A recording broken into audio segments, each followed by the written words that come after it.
Hi అండి, అందరికీ నమస్తే. Welcome back to our channel Satya styly vlogs.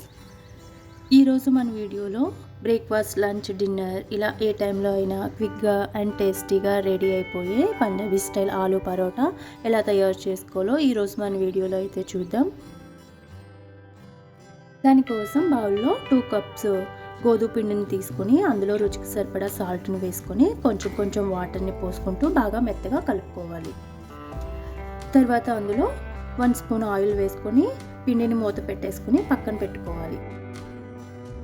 తర్వాత స్టఫింగ్ కోసం 3 ఉడికించుకున్న బంగాళదుంపల్ని ఈ విధంగా స్మాష్ చేసుకుని అందులో సన్నగా కట్ చేసుకున్న ఉల్లిపాయ ముక్కల్ని, అలాగే పచ్చిమిర్చి తరుగు, కొంచెం కొత్తిమీర, కరివేపాకు, 1 స్పూన్ కారం, 1 spoon dhania powder, 1/2 teaspoon garam masala వేసుకొని ఇప్పుడు ఇందులో రుచికి సరిపడా సాల్ట్ని వేసుకొని ఒకసారి బాగా మిక్స్ చేసుకోవాలి.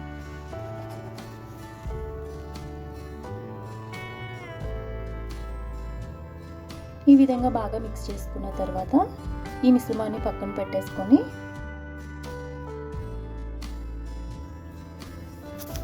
ఇప్పుడు పిండిని ఒకసారి కలిపి కావలసినంత సైజులో పిండిని ముక్కలుగా కట్ చేసుకుని వీడియోలో చూపిస్తున్నట్టుగా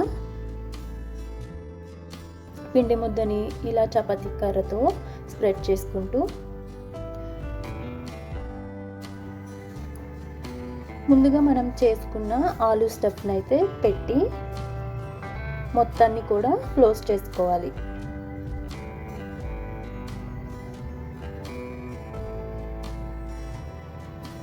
ఇలా క్లోజ్ చేసుకున్న తర్వాత పరోటాని చేసేటప్పుడు ఎక్కువగా ప్రెషర్ అనేది ఇవ్వకుండా ఈ విధంగా ఒత్తుకొని పైన కొంచెం కొత్తిమీర కూడా వేసుకొని ఒకసారి రోల్ చేసుకొని